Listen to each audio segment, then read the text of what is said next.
Hare Krishna, welcome everyone back yet to another discussion on the importance of reading Srila Prabhupada's books. On behalf of the ISKCON Ministry of Education, we are conducting these interviews with a goal to inspire devotees to read more often. And today our guest is His Grace Kaunteya Prabhu. Hare Krishna Prabhu. Hare Krishna. Hare Krishna, thank you for joining us. Thank you for having me. I'm sure many devotees are very familiar with Kaunteya Prabhu. He's originally from Rome, born in Rome in Italy, joined the movement in 1980, so that means over 40 years of experience in Krishna consciousness. As many devotees in these days, the first years Prabhu served as a book distributor, later on moved to Mayapur, to India, and has been living in Mayapur for over 30 years, I believe. Is that right? Yeah. Yeah. So a true Dham Vasi, Mayapuri Vasi, has served in different capacities as a Gurukul teacher, also is involved, is the co-minister of the ISKCON congregational development, together with His Holiness Chapataka Maharaj. He serves in many different capacities. The list is quite long, but he's also the co-chairman, together with Gopal Bhatta Prabhu, in the GBC Organizational Development Committee. He's a member of the GBC Strategic Planning Team. He's also a trustee and teacher at the GBC College and many other important services. He also has a PhD in innovative psychology and is known for his very intelligent and interesting presentations and seminars. So thank you so much for being with us. I'm really looking forward to hearing from you about your realizations on this important topic. Let's start with what we always start. The first question is, what was your first encounter with Srila Prabhupada's books? Maybe you remember some detail where you got the book and what was your first impression when you read Prabhupada's books? Yes, the first time I got a book, it was the Bhagavad Gita, was the first Italian edition of the Bhagavad Gita. It did not have the Sanskrit, but it had many more illustrations. And it was brought home by my sister, my 1 year older sister. So she bought that Bhagavad Gita in the street from a devotee. Then another day she bought another smaller piece of literature, a magazine. And then my grandmother, she received the Back to God magazine with Krishna on the swing with his cowboys friends. And that's another piece of literature which I received by Krishna's mercy and by the devotees' hard work before even getting to the temple. So through your family members? Yeah. They're my Bhatma Pradasha gurus. Born in a very pious family then? You could say so. To some extent, by religious standards, yeah. And do you remember reading, like, what did kind of touch you when you read Prabhupada's books? What struck you? Or Well, one small detail I remember, there was a picture which later on the BBT stopped using. It was a classification of different spiritualists. So there was a photo, there was a painting of a rich merchant surrounded by gold coins. And then there was somebody studying the books. And then there was a yogi walking on water. And then there were devotees singing in kirtan. So for me, obviously, without knowing anything, I felt, no, but the devotees should not be after the yogi, because the yogi apparently is much more advanced. These people are only dancing and singing. It doesn't take much. The yogi is walking on water. So I didn't really capture the sequence. Then, of course, I understand that Bhakti Yoga is much more than mystic yoga. But were you like on a spiritual search at that time, or what made you join eventually? Yes, I could say that I was on a spiritual search. I was in seeking meaning, direction, orientation in my life. I was considering different things. And what made me join is that are these pieces of literature. They included also the temple address. And what made me join is that when I went to the temple, I noticed that the devotees were coherent. They were following the teachings, but they were actually very rigorous in their practice. And besides, of course, the very joyous atmosphere and prashadam and everything. Yeah, but especially the fact that the devotees were actually following what was in the book, what was in the magazines. Okay, so that their walk, their talk. Yeah. You mentioned before that you were also distributing books in the early years in Italy. Yes. Do you remember the like reading culture at that time, or can you say something about the connection between preaching Krishna consciousness and also reading the books? Well, certainly, without reading the books, it's very difficult to have the conviction, the energy, the commitment to also sell them, because distributing books involves some degree of austerity, some level of rejections that we get from people. And so certainly reading the books gives us the faith that we are distributing something of value.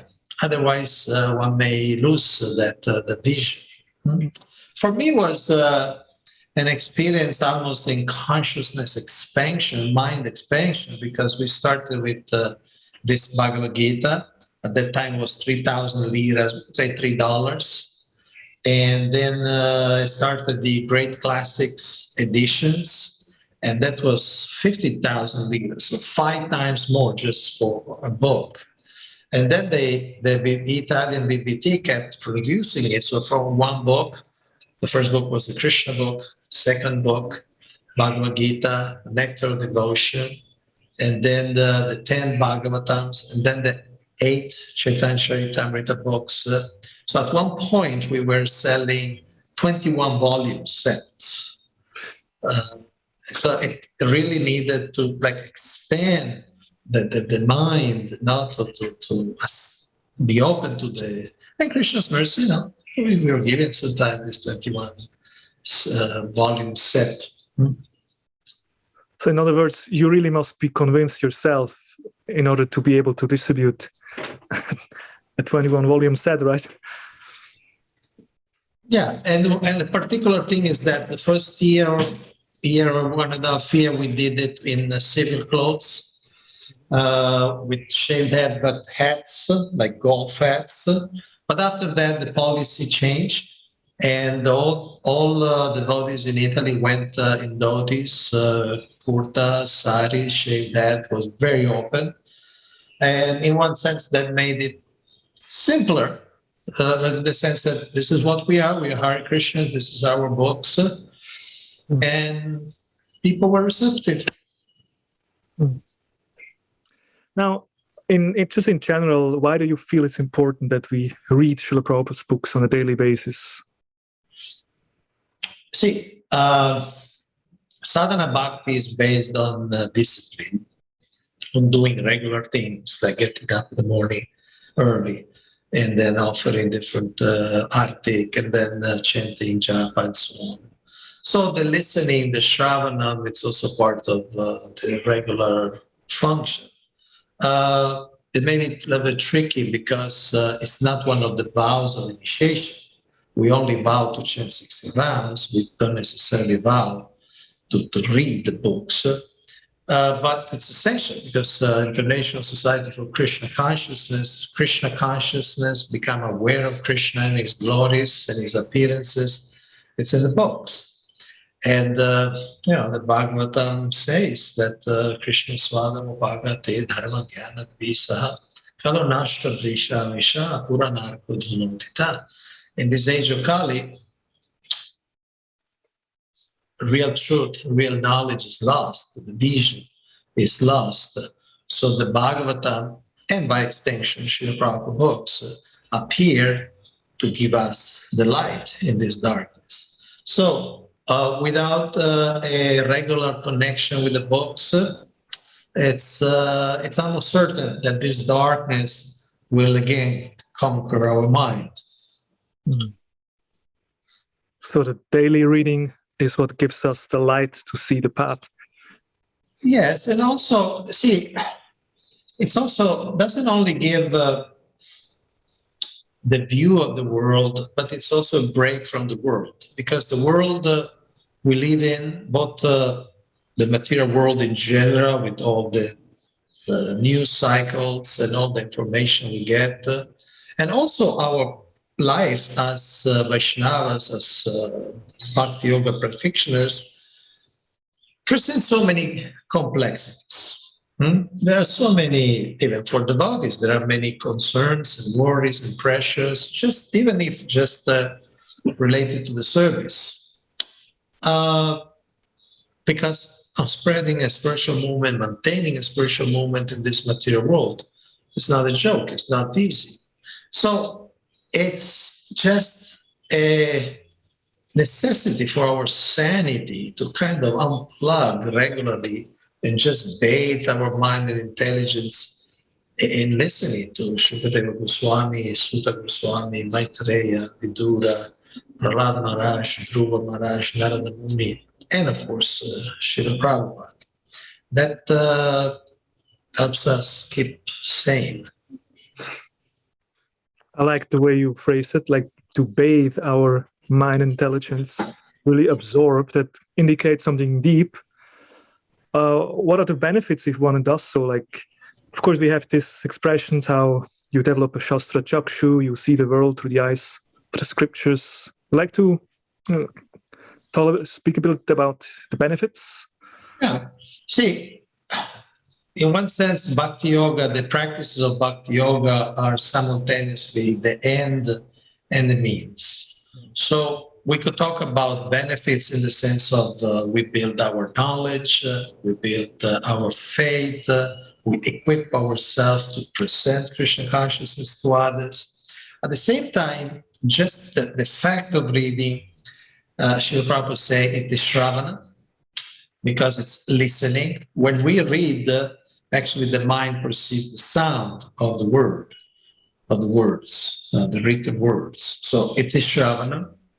It is Kirtana, because it's glorification of the Lord. Every page, the Lord is glorified, described in choice poetry, in choice words. And Srila Prabhupada also explains that it's Smaranam also. So it's simultaneously Shravana, Kirtana, and Smarana. Smarana meaning meditation, absorption, remembrance, because often we may have heard these things, we may have heard these subjects, these stories, but when we read them, we remember them. So the act in itself is devotional service, and plus it gives us so many benefits in terms of the accumulation of information, references, and hopefully purification. Now, we have heard before in the introduction, you're very much involved in a lot of managerial positions and services, trying to make ISKCON a better place, a better institution. What's the importance of daily reading Srila Prabhupada's books for ISKCON leaders? What would you say? Leaders need to be aligned with the Sampradaya, with the founder Acharya. See, ISKCON is Srila Prabhupada's movement. And obviously, it's also the movement of the previous acharyas from Srila Goswami, Srila Jiva Goswami, Srila Bhakti Vinod Thakur, Srila Bhakti Siddhanta Saraswati Thakur, which are present there because Srila Prabhupada always quotes them, sometimes specifically mentioning their names, sometimes not directly, but he quotes their purport, their work, their commentaries. So being a leader, having responsibilities in this International Society for Krishna Consciousness means serving the previous acharyas, the founder acharya, and we need alignment. We need alignment, because otherwise, where are we leading? Huh? A leader in Vaishnavism is, first of all, a follower. So if we are not really following in the footsteps, what are we doing? And where are we leading our people? I like a quote. There was a Christian preacher in the 19th century in London. He said, the problem is not to distinguish between what is right and what is wrong. The problem is to distinguish between what is right and what is almost right. Because certain gross mistakes or sins are easy to see. I mean, if you see some devotees, some temple cooking meat, you know that that's off. But that's not really an issue. Of course, you have to deal with it, but it's not a real major challenge. You know, this is off. This is something that needs to be just stamped out, solved.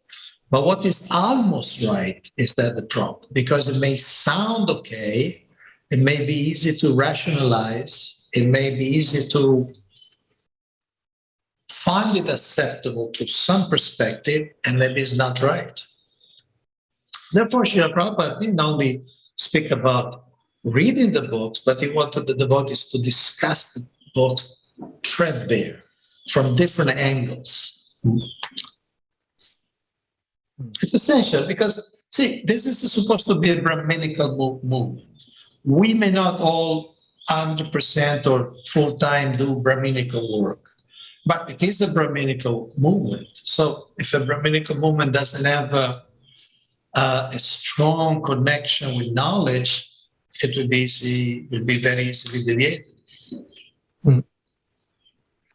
So future ISKCON leaders, they should be, very well versed in Srila Prabhupada's books. And of course, one aspect we also speak about often in these interviews is how Srila Prabhupada made a statement that for the next 10,000 years, these books will be the law books of mankind. And certainly if it's for mankind, certainly for ISKCON. So ISKCON leaders should try to understand Srila Prabhupada's mood and mission. And that's also something that when we read Prabhupada's books, we get a kind of a feeling, an understanding of what Prabhupada wanted from us. Do you have some personal realizations of meeting Srila Prabhupada's book, Srila Prabhupada in Srila Prabhupada's books, and understanding his mood and mission better? Well, actually, it's a general principle that we get to know the authors, especially from the past, mainly through what they have written, what they have said. That's the way we can associate with them. So it's a general principle. I mean, you can read any author, even material author, and you get to understand their mood. Maybe we cannot talk about mission, but we can understand their priorities, their values, their worldview, and so on and so forth. Just like yesterday, I was reading about Immanuel Kant and how he shifted this vision. He made some very heavy, rational, racist remarks in his youth. He said, for instance, Indians are not capable of abstract thoughts, so therefore they cannot be magistrates, they cannot be judges, things like that. And he had things for every race besides the white race. But then he changed. Then he changed later. Then he started condemning the slave trade, slavery in general, and so on. So we understand the mind of an author, any author, through reading what they write. And of course, in Srila Prabhupada, we see this great consistency that he always promoted pure devotional service. He always promoted Krishna as the Supreme Personality of God. There is no wavering in the theological message or on the, on the message in relation to orthopraxy and the message of what we need to do to reach perfection. So this consistency by Srila Prabhupada is very reassuring, is very sheltering, because this world is so fluctuating, is so fluid in its values, in its ideas, in its theories, what Srila Prabhupada would call isms. No? And so these books are really an anchor, and they are an anchor because Srila Prabhupada is anchored so that he can anchor us. It's anchored in this very strong faith in the Vedic revelation. So we get that. We get that. I remember a book, I think it was Hare Krishna Explosion, a book by Hayagriva Prabhu, late Hayagriva Prabhu. And he was chronicling his transformation as a person coming to Krishna consciousness. And he said something along the lines that Swamiji's conviction became the basis of our faith. In other words, these boys didn't have faith at the beginning, they didn't have experience, but because the Swamiji, Srila Prabhupada, was so convinced, so firm, and so absorbed, his strong faith became the basis of their faith. So definitely there is a process of osmosis, of transfer of values and vision from the author, any author, to the reader. And since Srila Prabhupada is our founder, Acharya, and preeminent Shiksha Guru, naturally it's important that devotees read Prabhupada's books regularly. At the ILS in 2020, the motto was, it's something in regard, you must remember better than me, in something in regard of the future of ISKCON, right? Yes. Yes. And we have given a seminar there on also how books are the basis. And one question that we came up there is, in what way would ISKCON be a different movement if all the members actually would read Srila Prabhupada's books on a daily basis? Any vision or idea how ISKCON would look like? If that Well, it could look more united, or it could look more fragmented. Because we all read the books through certain filters, through certain psychological and cultural screens. So we may read the books and come to actually a different conclusion.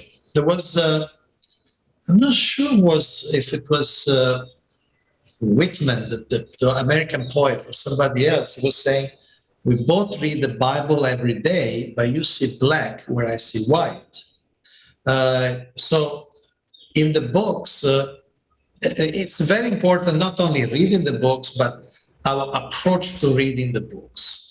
Like, for instance, somebody has a, let's say, progressive/liberal type of mentality, he would be attracted, it would tend to orbit towards the statements that Srila Prabhupada makes that are very flexible. Now, how there's time, place, and circumstance. He writes, even the sannyasi, if it's not favorable, shouldn't wear sannyas clothes or wear danda or kamandalu.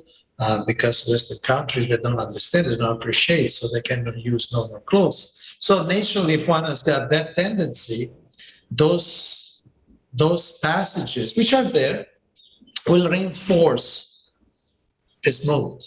Others, they may be what we could call conservatives or traditionalists, and I'm using obviously these terms in a loose, general way. They may look for the quote-unquote Vedic evidence in Srila Prabhupada books, and they will also find it, because Srila Prabhupada talks about monarchy, talks about traditions from previous ages, and they will extract, they will absorb that type of direction.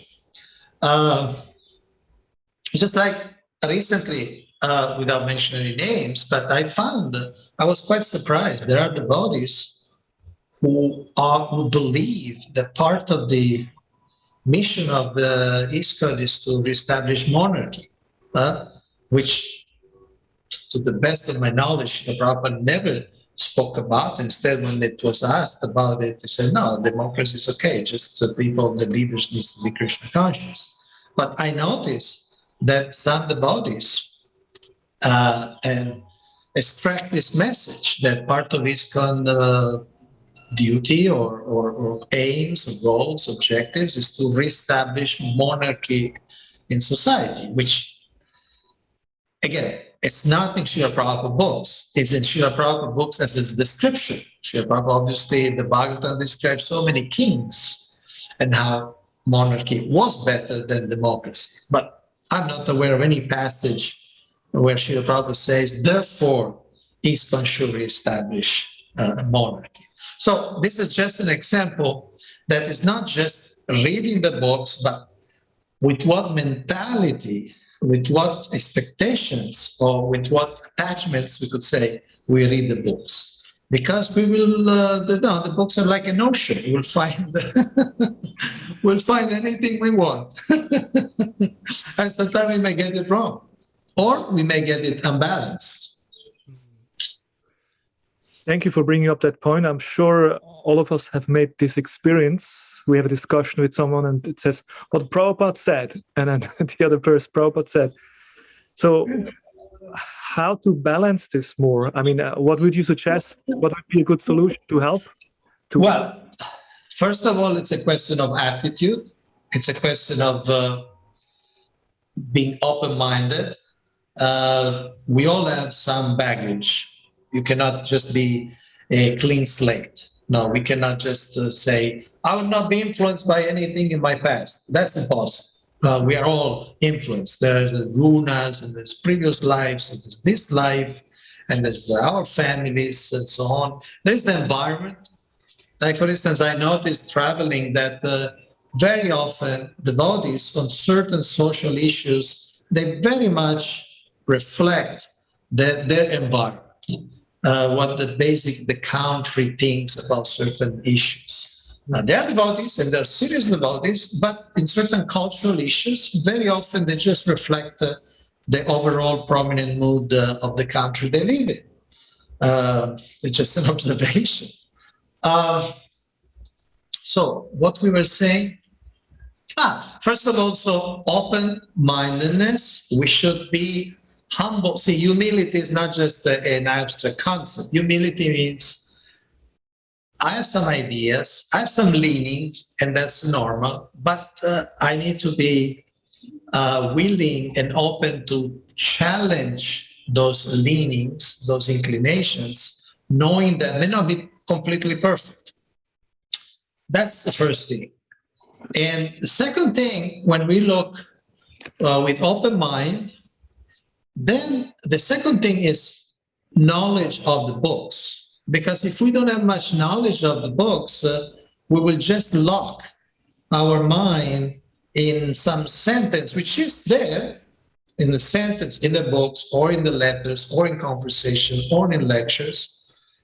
It's a bona fide sentence, but it needs to be contextualized, and it needs to be, we could say, translated and understood within the whole corpus, with the whole body of the teachings. So sometimes if the bodies don't read deeply or regularly, they may just lock their mind into a passage that may be true, but partially true. In other words, it only reflects an aspect of Srila Prabhupada's thinking or the Bhagavata message. So you suggested 2 steps. One is, of course, the attitude. That means certain openness. And yeah, it certainly would help if devotees read the whole, have a deep understanding of Prabhupada's books. That would help. And especially association, because we don't live, it's not just me and Srila Prabhupada Books. We work in certain ISKCON microcosms. We have our reference points, could be Diksha Gurus, Shiksha Gurus. We have our forums, we have our sanghas. And sometimes this becomes like echo chambers. Echo chambers becomes rooms that just echo reflect and amplify the same ideas. And this, as a result, as I said, it becomes a fragmented movement, because in this area, in this place, in this Sangha, people think like that, and this other Sangha thinks like that, another Sangha thinks in a different way, like that. And it's all, to some extent, supported by Srila Prabhupada Books, or at least by what we see in Srila Prabhupada Books. Also, you gave an example of like deep as an ocean. I mean, Prabhupada as a person was very deep. It's also interesting that for some people, Prabhupada was very liberal because he changed so many things in the West, according to time, place, and circumstance. But for others, they felt Prabhupada was very conservative. So it's the same person, but people see him either as liberal or conservative. So that shows also that, yeah, it could be very much differently understood. Because he was very firm on principles, but very flexible in details. So that's, we could say, that's the fundamental challenge of our exegesis, of our approaching Srila Prabhupada Books, understanding what is a principle and what is a detail. And often there is no, there is no such a thing as a list. This 108 are principle, and this 108 are details. There's no such a list. So people will need to understand, also due to the context. And in some way, I mean, even if you're more a liberal person, you should have acknowledged that some tradition is also important. I mean, like on both sides, they can learn from each other, and actually, they have some value in both ways to see the world, right? Well, we need to define tradition because in itself, the word tradition simply means doing things in a way which has been done for generations. So there are certain traditions that we need to imbibe, assimilate, certain traditions that we appreciate, but at a distance. Like I give an example, Srila Prabhupada speaks in various cantos of the Srimad Bhagavatam about the sati rite, or it's called also samarana in Sanskrit, dying alone, in which wives, very chaste wives, enter the fire of the funeral pyre of the husband. And Srila Prabhupada speaks about it. It's a bona fide approach, because the widow feels so much, Srila Prabhupada says, the widow feels so much separation from the husband that the burning of separation is more than the burning of the fire. But he also explained that when people started forcing widows, throwing them into the fire, then it became a criminal act, became murder. So I just give an example, we could give so many. Certain traditions exist, and some needs to be emulated, and some needs to be appreciated from a distance. We should take them as descriptions, but not as prescriptions. And we need to understand the principle. I give another example. In the 7th canto, when Narada Muni describes the different ashrams, he describes the brahmachari, and he says how the brahmachari needs to have this deer skin and matted hair. He shouldn't cut the hair, and he shouldn't do anything with the hair, just like a rasta, just let it grow. And that's scripture, that's Bhagavatam, that's Narada Muni. He's also in our Sampradaya, right? It's a major. Srila Prabhupada speaks about that. I was just listening to a lecture he gave on that verse, and he explains the principle is the same. The point is that the brahmachari should be unconcerned about the material body, about the material, let's say, how it looks. He shouldn't spend half an hour a day in front of a mirror combing the hair. So Srila Prabhupada was explaining that either completely shave up or matted hair, completely uncultivated hair, is the same. You're not giving attention to the hair, because either you cut it or you just let them be as they are. But of course, on a practical level, shaving up is better for the modern age. It's more clean. It's more respectable. You don't get all these bugs in the head. So the principle is the same. The brahmachari should not give attention to looks, but it could be manifested in different ways. So there are so many of these considerations. But certainly we need to be very traditional in terms of the traditional values that are described in the books. Like, for instance, we read the fourth canto, we see the prachetas, the 10 sons of Maharaj Prachina Bharisha, and we see that they go and meditate under the ocean. Now, the message of the Bhagavatam is not that we have to go and meditate under the ocean, but the message is, what's the principle that we can apply? Friendship, collaboration, and performing austerities as a preparation for life. Those are the principles that we should extract, not that obviously we go inside the Zurich lake to try to meditate.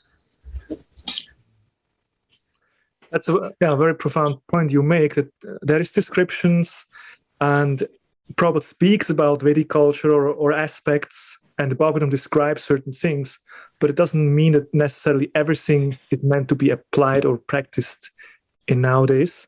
But we need to understand the principle, and that principle should be applied. Yeah, like another example, you have the story of Sati. She was the wife of Lord Shiva, and she could not tolerate the insults of her father, Daksha, to Lord Shiva. We see this in the fourth canto. And so she immolated herself. She generated a fire and she burned her body because she did not want to have anything to do with this offender of Lord Shiva, Daksha. Now, there may be many ladies in our movement whose parents are offensive to the devotees, are critical, but doesn't mean that they need to burn themselves, right? The principle is to avoid hearing insult, the offenses to the devotees, or minimizing association with materialistic people or envious people. But obviously, it's not a practical and practicable teaching that ladies should just burn themselves to ashes when the father criticizes the movement. I think, as Srila Prabhupada commented, it requires a little common sense.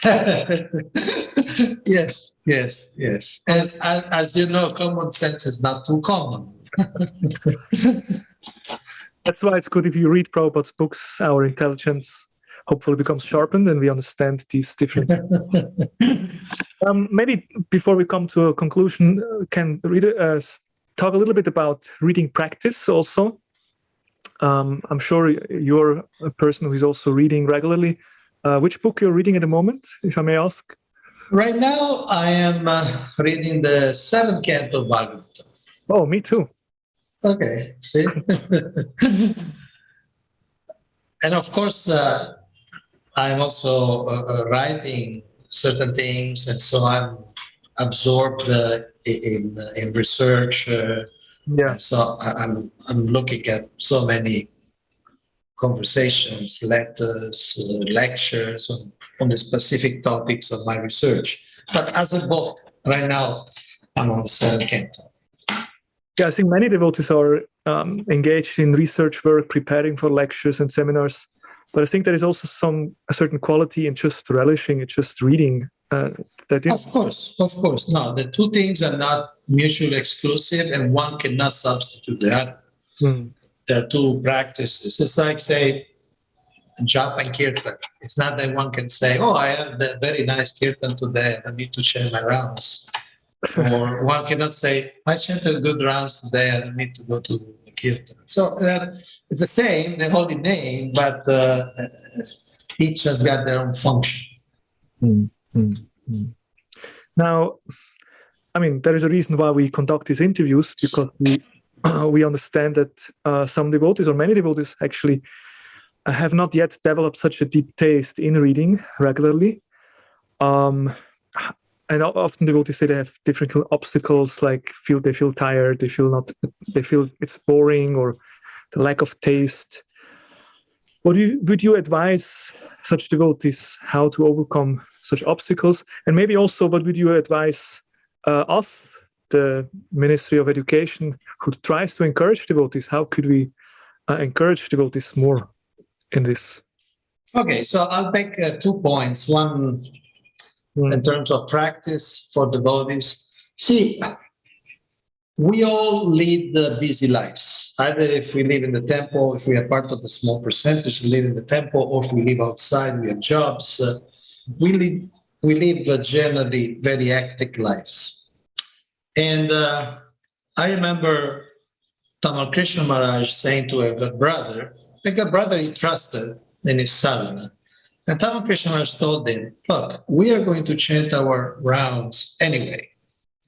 Meaning, we took the vow, we'll find the time and the place to chant 16 rounds. But books, sometimes we don't find the time because there is this thing, this day, this next thing, then we get tired, as you said, and then the day is gone and there was no reading. So he was saying, better to do it at the beginning. No, we put a block of time at the beginning of the day so that it's done. Not only it's done, but it will illuminate the rest of the day. Because definitely, like Satsvarup Maharaj in his book, Reading Reform Notebook, he says how good reading reverberates throughout the day. Now we remember, we reconnect. So this is something can be considered. To put a block of time, whatever people can manage, at the beginning of the day, towards the beginning of the day, early morning, so that at least it's done. And if there are serious sadhakas, they will find a good time, quality time to chant the rounds also. So this is like a guideline that people can consider. As far as what the Ministry of Education could do to help devotees, I would like to focus on a particular aspect. Last Sunday, I was giving a class online to a couple of countries in Europe, and I was stressing reading books. The verse was Satam Prasanga Mamavirya Samvido Bhavanti Rit Karna Rasayana Katha. Kapila Deva says that in Sadhu Sangha, people read the books, meaning they talk about Mama Virya Samvidho, the glories of my activities, Krishna Katha. So I was stressing that there are so many things in life and we need to take time to read the books. And then one lady, and by the way, a serious lady, senior also, she was saying the problem is that when I go to the books, I see so many disturbing statements, especially in terms of the role of women.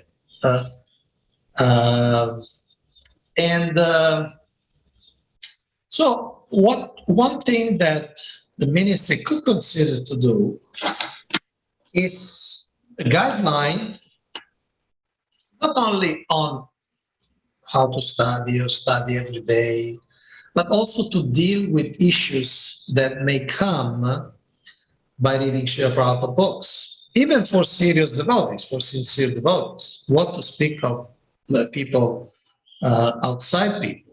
I mean, I know, for instance, in the Bhakti Center in New York, when people take a Bhagavad Gita, the devotees tell them to skip the first chapter. And they say, there's so many Sanskrit names, Charudishna, Chikitana, Kunti Bhoja, all these warriors.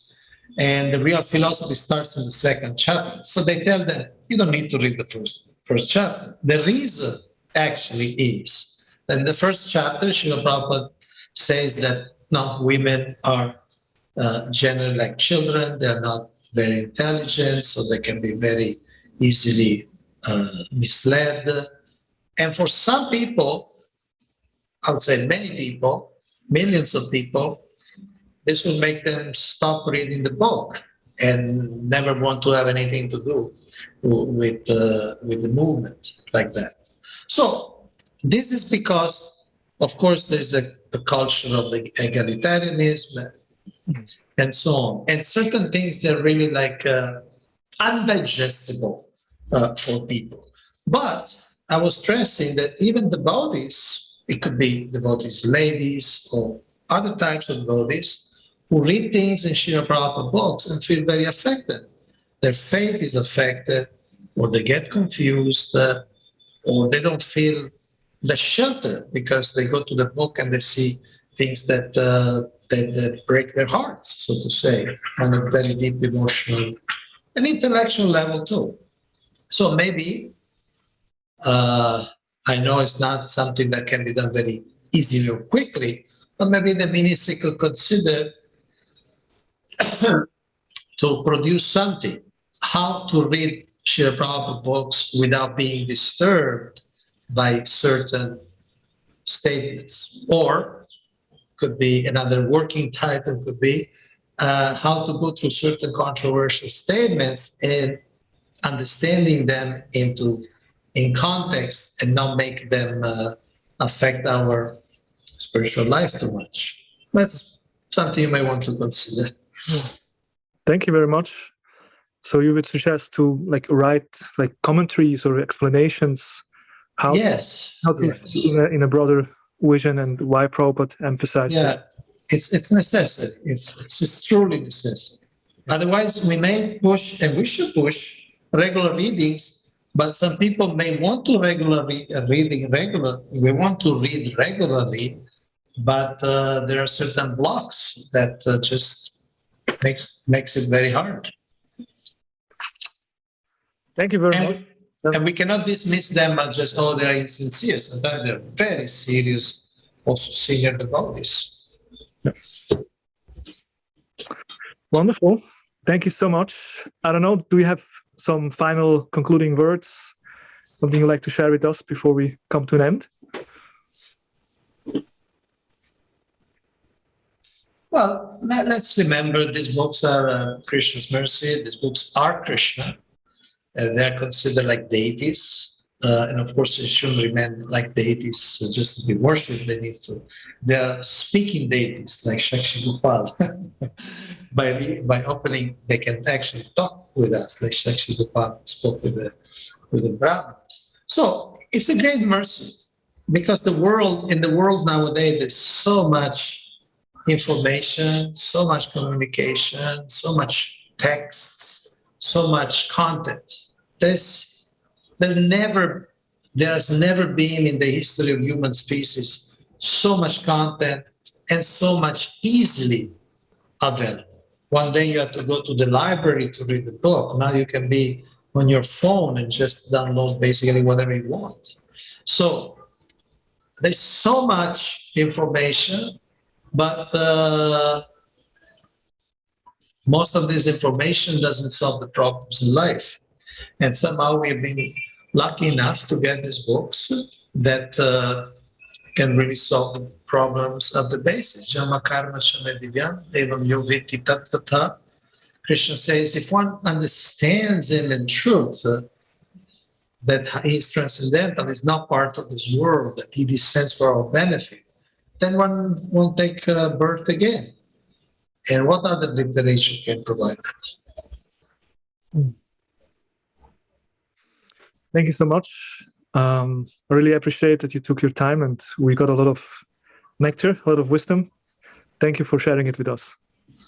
Hare Krishna, all the best to your project. Thank you. Srila Prabhupada ki Jai. Jai. Hare Krishna, Krishna Krishna, Hare Hare, Hare Rama,